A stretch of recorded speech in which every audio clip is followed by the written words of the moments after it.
अस्सलामुअलैकुम, welcome back to साइबरमैक्स academy. जैसे कि साइबरमैक्स आप लोग जानते हैं कि हमने एक न्यू कोर्स वेब डेवलपमेंट के नाम से स्टार्ट किया हुआ था, जिसके अंदर हमने अब तक HTML की जो लैंग्वेज है वो कंप्लीट कर ली है। ये आप फोल्डर देख सकते हैं स्क्रीन पर HTML का, और इसके अंदर सारा जितना भी हमने काम किया था तकरीबन 16 डेज के अंदर हमने इसको कंप्लीट किया है, और 17 से 18 लेक्चर हैं। तो प्लेलिस्ट को आपने एक्सेस कर लेना है, लिंक डिस्क्रिप्शन के अंदर दिया हुआ है। अगर आपने HTML अभी तक नहीं सीखी तो पहले ये सीखें, इसके बाद ये वाला लेक्चर देखें, कि CSS आज हम न्यू लैंग्वेज स्टार्ट करने जा रहे हैं जो कि है वेब डेवलपमेंट की सेकंड लैंग्वेज।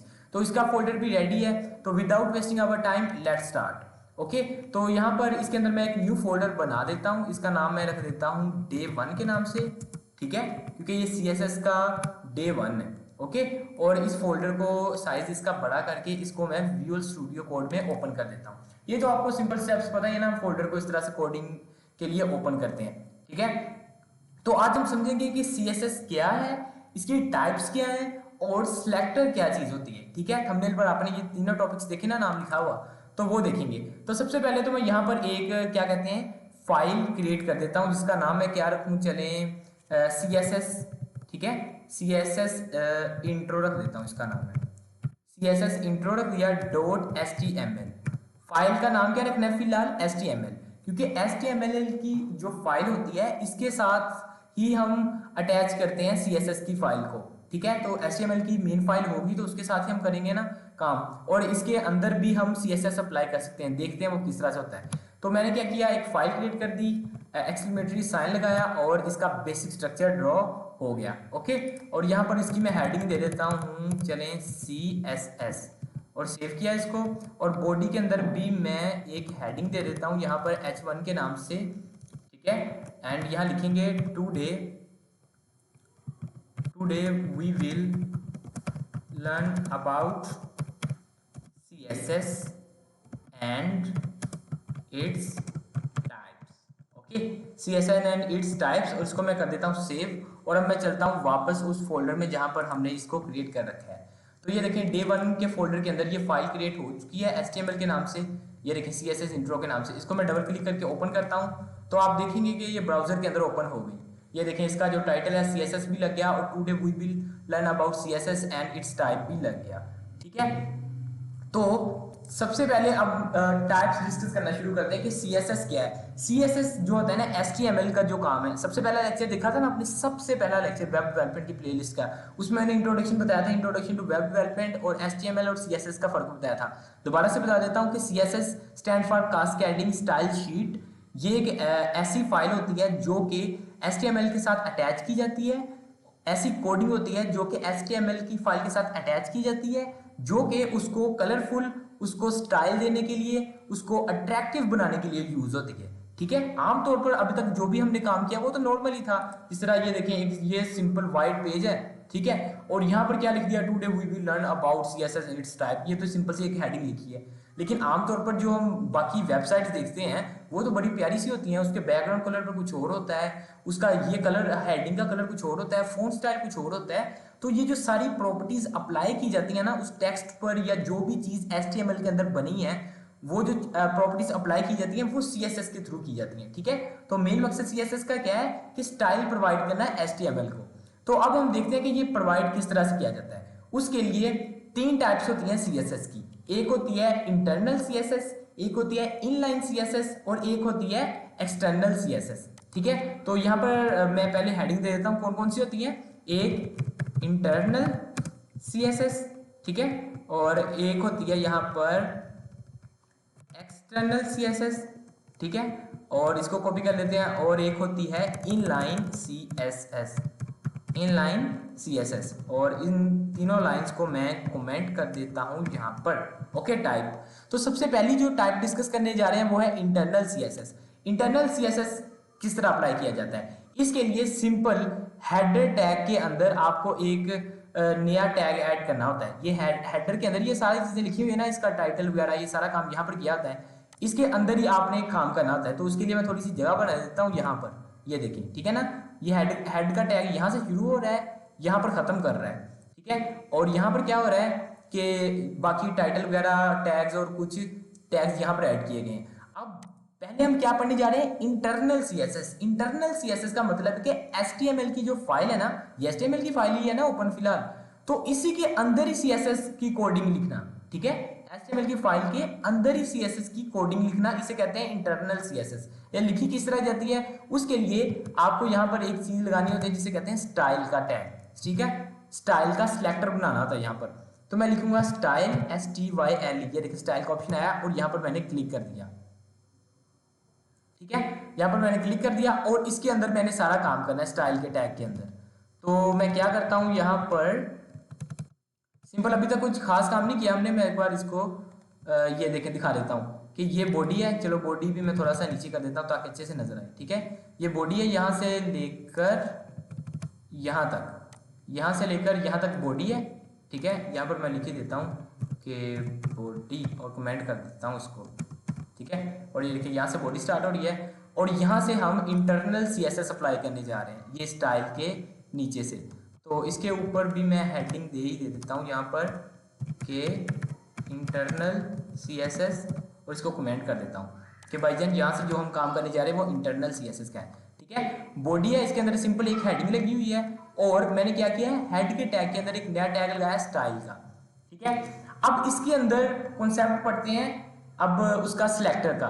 जिस भी चीज पर आपने अप्लाई करना है ना, क्या कहते हैं, स्टाइल अप्लाई करना है, ठीक है। मिसाल के तौर पर इस हेडिंग पर अप्लाई करना चाह रहे हैं तो इसके जो यहाँ पर इसका टैग यूज है ना, उसका हम क्या बनाते होते हैं, यहाँ पर उसका हम बनाते होते हैं सिलेक्टर, ताकि उसको समझ आ जाए कि ये जो टैग यूज हुआ है ना, इसके ऊपर मैंने स्टाइल अप्लाई करना है। तो एग्जैक्ट H1 है ना, तो यहाँ पर स्टाइल के अंदर मैं H1 की एक क्या बना दूंगा, सिलेक्टर बना दूंगा। और सिलेक्टर बनाने के बाद यहाँ पर लगानी होती है आपने कर्ली ब्रैकेट्स, ठीक है। और कर्ली ब्रैकेट्स मैंने एंटर दबा दिया और इसको मैंने कर दिया यहाँ पर सेव। अभी तक देखिए क्या हुआ है, कुछ भी नहीं किया, सिंपल ये बॉडी है, इसके अंदर एक टैग लगा हुआ है HTML का टैग लगा हुआ है हेडिंग का। इसको मैंने सिलेक्ट करने के लिए कि मैं भाईजान इस पर अप्लाई करने जा रहा हूँ स्टाइल, तो इसका मैंने एक सिलेक्टर बना दिया जो कि H1 के नाम से था, ठीक है। किसके अंदर बनाया, स्टाइल के अंदर। इंटरनल सीएसएस कर रहे हैं ना फिलहाल, कि HTML की फाइल के अंदर ही हम लिख रहे हैं, ठीक है। ये अभी पहली टाइप पढ़ रहे हैं हम, डिफरेंट टाइप से हम सीएसएस की कोडिंग करते हैं, वो भी आगे मैं बताता हूँ। ये पहली टाइप है। सिलेक्टर का पता चल गया क्या होता है। सिलेक्टर होता है कि आप उस क्या कहते हैं, उस टैग का आप नाम देते हैं और उसके अंदर कर्ली ब्रैकेट्स लगाते हैं। तो अब आप इसके इस ब्रैकेट के अंदर जो भी प्रॉपर्टीज लिखेंगे ना, वो अप्लाई होंगी किसके ऊपर, इसके ऊपर, क्योंकि इसका जो H1 है वो यहाँ पर सिलेक्ट किया गया है, कर दिया सिलेक्ट। अब मैं इसके अंदर कुछ प्रॉपर्टीज लिखता हूँ, जैसे कि पहली प्रॉपर्टी सिंपल कलर लिखते हैं हम, ठीक है। कलर की प्रॉपर्टी लिखते हैं और कलर कौन सा लिख देते हैं, यहाँ पर रेड लिख देते हैं, ठीक है। मैं मिसाल के तौर पर रेड कलर देना चाह रहा हूँ, तो मैंने रेड की प्रॉपर्टी लिख दी, सेव कर दिया, ठीक है। अब देखिए क्या हुआ है, सिंपल इसका सिलेक्टर बना हुआ है यहाँ पर स्टाइल के अंदर, इसको मैंने प्रॉपर्टी दिया रेड कलर। इसका मकसद क्या है कि ये जो टैग है ना, इसके ऊपर रेड कलर अप्लाई कर दो, इसका ये मकसद है। तो मैं चलता हूँ क्रोम के ऊपर, देखते हैं ये हुआ है या नहीं। अभी तक नहीं हुआ, क्यों, क्योंकि हमने सेव ही नहीं किया। सेव किया है लेकिन रिफ्रेश नहीं किया। तो यहाँ से देखिए मैं जैसे इसको रिफ्रेश करूंगा इसका कलर रेड हो गया, देखा क्या हो गया। ये सिंपल सा हेडिंग के ऊपर हमने स्टाइल अप्लाई किया है। क्या अप्लाई किया स्टाइल, कि इसका मैंने कलर चेंज कर दिया, ठीक है। इसी तरह आप चाहें तो यहाँ पर और भी हेडिंग्स लगा सकते हैं, ठीक है। ये अभी मैंने सिंपल एक प्रॉपर्टी अप्लाई की है, सिंपल आपको समझाने के लिए कि इस तरह से अप्लाई की जा सकती है। यहाँ पर मैं एक और प्रॉपर्टी अप्लाई करता हूँ। अगर आप इस हेडिंग का साइज बढ़ाना चाह रहे हैं, तो चेंज करना चाह रहे हैं, तो किस तरह चेंज किया जा सकता है, उसके लिए होती है फॉन्ट साइज। ये देखिए रिकमेंड होगी F लिखा दो, ये देखिए सेकंड नंबर पे है फॉन्ट साइज। तो फॉन्ट साइज की आ गई। अब फॉन्ट साइज आप किस में लिखते होते हैं, पिक्सल के अंदर लिखते होते हैं। तो मैं फॉन्ट साइज मिसाल के तौर पर 70px लिख देता हूँ। px का क्या मतलब होता है, पिक्सल्स। जो भी हमारी लेंथ विड्थ दी जाएगी ना स्टाइल के अंदर, CSS के अंदर, उसको पिक्सल्स में हम लिखते होते हैं, ठीक है। तो पिक्सल्स को दे दिया। अब मैं इसको करता हूँ रिफ्रेश, देखते हैं कि क्या इसका साइज में चेंज आता है। तो मैंने जैसे इसको रिफ्रेश किया तो देखें इसका साइज बढ़ गया। इसका नॉर्मल साइज पता नहीं कितना था, कितने पिक्सल था। इसका बैक पर हेडिंग का बाय डिफॉल्ट सेट होता है कुछ, लेकिन जैसे हमने 70 किया, हुआ क्या कि उसका साइज बड़ा हो गया, ठीक है। अब 70 है ना, अब मैं चाहूँ तो यहाँ पर इसको 30 कर देता हूँ, ठीक है। इसको मैंने 30 किया। अब मैं देखता हूँ इसको रिफ्रेश करके, तो जैसे मैंने इसको रिफ्रेश किया देखें इसका साइज और भी छोटा हो गया, 70 से 30 पे आ गया। तो 30 पर क्या हो गया, इसका ये स्टाइल चेंज हो गया। इस तरह कई प्रॉपर्टीज हैं जो कि हम आगे से आगे डिस्कस करते जाएंगे कि हेडिंग को अगर इस तरह से करना हो तो फिर किस तरह से होगा, अगर इस तरह से करना हो तो फिर किस तरह से। अभी फिलहाल मैंने आपको कॉन्सेप्ट बताया कि किसी भी चीज पर अगर आपने स्टाइल अप्लाई करना है तो उसके जो टैग यूज हुआ है उसका एक सिलेक्टर बनाना है, सिलेक्टर बन गया, उसके अंदर वो प्रॉपर्टी लिखनी है। 2 प्रॉपर्टी सीखी है अभी तक, क्या, कलर की सीख ली और फॉन्ट साइज की सीख ली। ठीक है, ये क्या है, ये एक सिंपल इंटरनल सीएसएस का मैंने कॉन्सेप्ट बताया कि इंटरनल सीएसएस क्या होती है। जब कोई कहता है ना कि भाईजान मैंने ना इंटरनल सीएसएस, ये एक फाइल क्रिएट करो उसके अंदर इंटरनल सीएसएस यूज करना, तो इंटरनल सीएसएस का क्या मतलब है कि जो हेडर है ना, हेड टैग है, इसी के अंदर स्टाइल का टैग लगाकर शुरू कर दो कोडिंग। ठीक है, तो इसका मतलब होता है इंटरनल सीएसएस।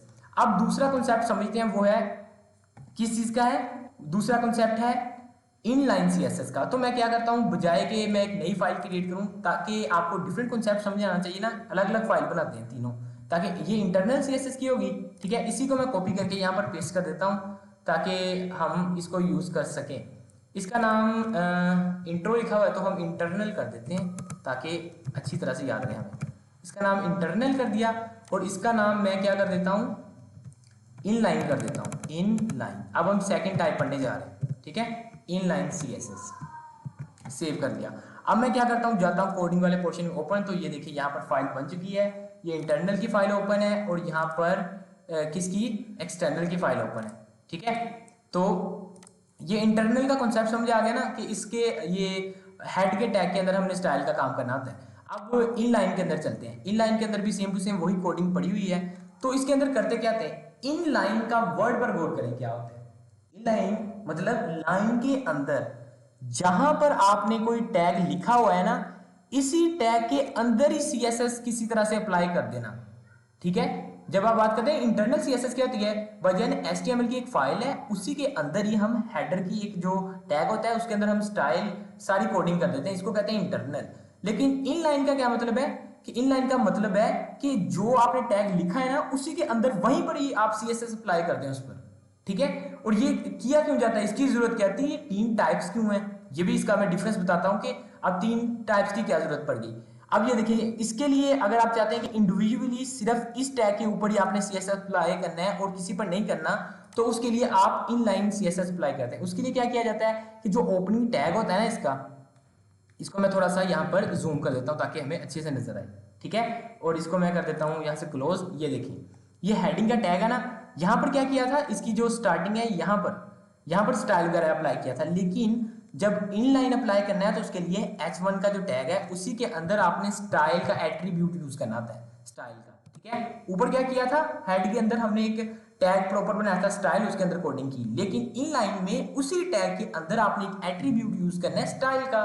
ठीक है, स्टाइल का एट्रीब्यूट बन गया, इसी के अंदर आपने वही चीजें प्रॉपर्टी अप्लाई कर देनी है। क्या प्रॉपर्टी अप्लाई करनी है, कलर वगैरह की। जिस तरह मैंने आगे कलर लिखा था कि कलर भाईजान मुझे चाहिए रेड, ठीक है, कलर मैंने रेड कर दिया।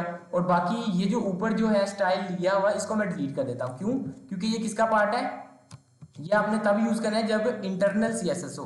तो मैं इस हिस्से को कट कर देता हूँ, तो और इसको मैं जूम इन दोबारा से कर देता हूँ ताकि अच्छे से नजर आए और ये देखें। ओके, तो अब क्या हो गया, सिंपल वही पुराना हेड टैग वैसे का वैसे किया, कोई इसके अंदर हमने स्टाइल का एड टैग यूज नहीं किया। अब हम क्या पढ़ रहे हैं, अब हम पढ़े इनलाइन।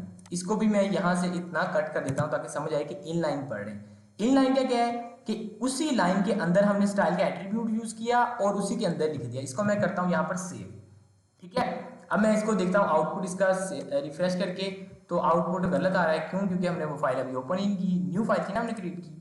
तो ये देखिए इनलाइन की फाइल है, इसको मैं डबल क्लिक करके ओपन करता हूँ, तो ये देखिए ओपन हो चुकी है। एग्जैक्ट क्या हुआ है कि 30 पिक्सल का हमने अप्लाई कर दिया है, बस कलर क्या है, कलर रेड किया है। ठीक है, ये बात समझ आ गई। ये क्या चीज है, ये है इनलाइन। ठीक है, ये 2 टाइप्स अब तक हो चुकी हैं। अब मैं क्या करने जा रहा हूँ, एक तीसरी टाइप बनाने जा रहा हूँ जिसको कहते हैं एक्सटर्नल सीएसएस। उसके लिए मुझे क्या करना है, उसके लिए मुझे सिंपल मैं इसी को चले कॉपी करके ना पेस्ट कर देता हूँ ताकि एक तीसरी फाइल बन जाए, डिफरेंस पता चलता रहे कि तीनों का डिफरेंस क्या था। इसका नाम मैं रख देता हूँ, चले यहाँ पर एक्सटर्नल एक्सटर्नल एक्सटर्नल रख दिया। और इसको मैं करता हूँ यहाँ से सेव और जाते हैं विजुअल स्टूडियो कोड के अंदर जल्दी से।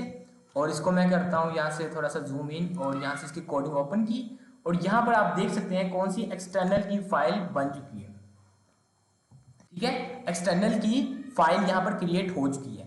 इंटरनल का कॉन्सेप्ट पता चल गया, पता ही है हमें कि हेड के अंदर भाईजान हमने स्टाइल का टैग है उसके अंदर ही सिलेक्टर बनाना है। इनलाइन का क्या है कि इसके अंदर हमने कोई भी यहाँ पर टैग ऐड नहीं करना, डायरेक्ट जो भी आपने टैग लिखा है ना उसी के अंदर डायरेक्ट आपने प्रॉपर्टी अप्लाई कर देनी है जो भी आप उस पर करना चाह रहे हैं। ठीक है, ये इनलाइन हो गया। एक्सटर्नल का क्या मतलब है, इसके नाम पर ही गौर करें, एक्सटर्नल इसका मतलब है कि एक फाइल होगी एक्सटर्नल, उसको हम अटैच करेंगे इस फाइल के साथ। ठीक है, उसके लिए क्या करता हूँ, पहले तो मैं इसको ना नॉर्मल फाइल बनाता हूँ, किस तरह के पहले जो भी हमने इस पर स्टाइल वगैरह अप्लाई किया वो खत्म कर दूं मैं। ठीक है, तो ये खत्म हो चुका है, इसमें से ये पहली जो लाइन है इसको खत्म कर देता हूँ और दूसरी जो लाइन है इसको खत्म कर देता हूँ और इसको मैं करता हूँ यहाँ से सेव।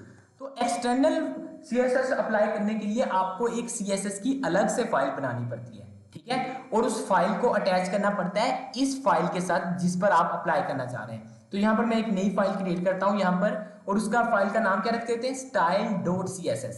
ठीक है, style स्टाइल और .css मैंने क्या रख दी, इसकी एक्सटेंशन रख दी। HTML की फाइल की एक्सटेंशन क्या होती है, .css और .html, और CSS की फाइल की एक्सटेंशन क्या है, .css।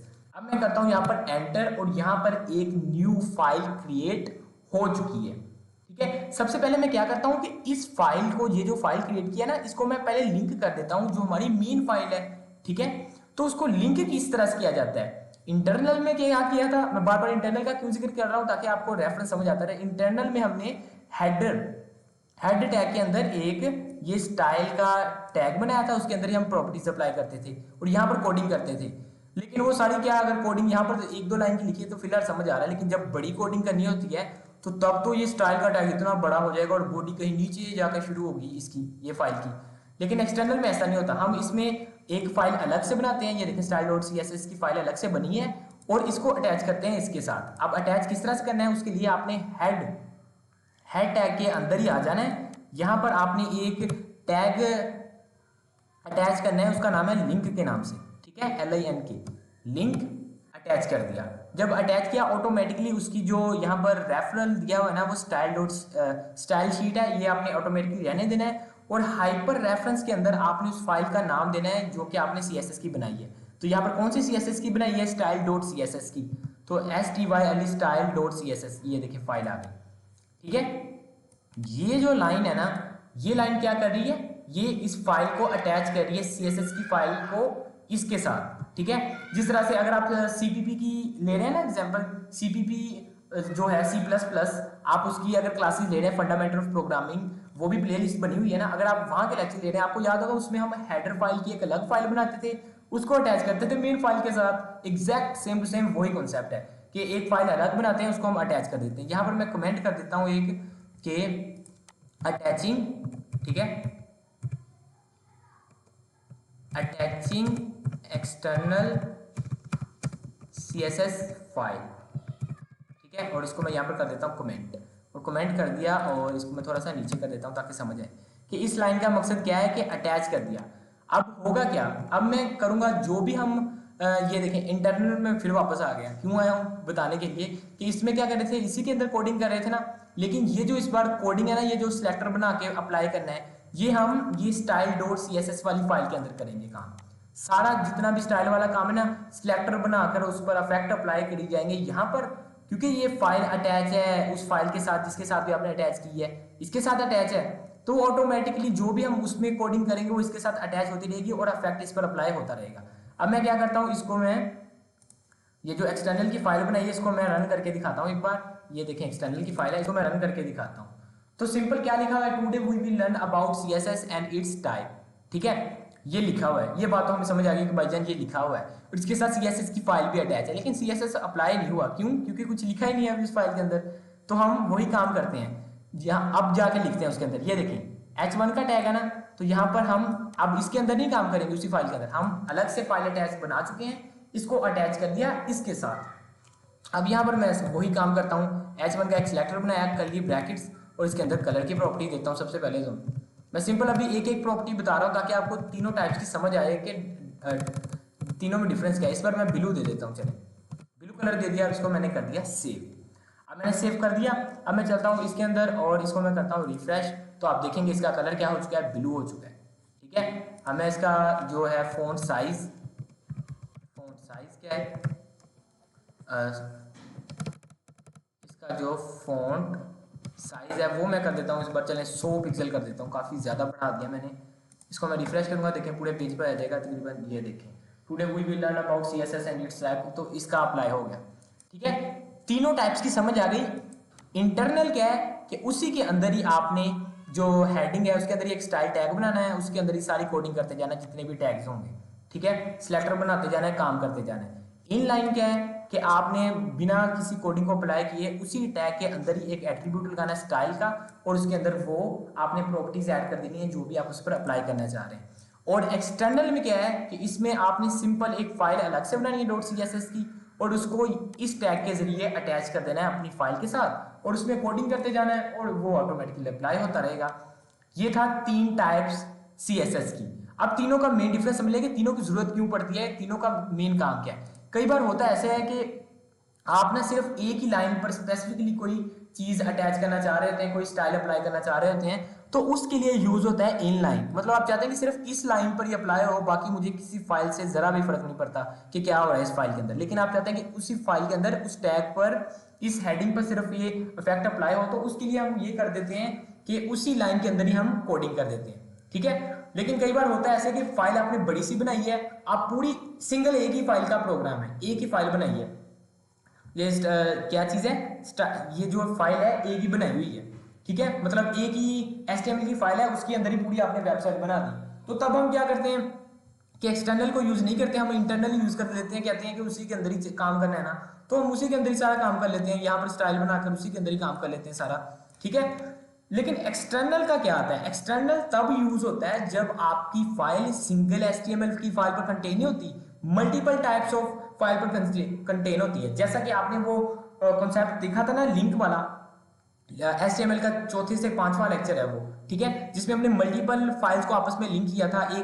एक फाइल पर टैब्स नहीं होते बने होते, होम टैग, कॉन्टैक्ट्स, तो वो क्या होती है, अकेले बटन के पीछे पूरी एक फाइल बनी होती है।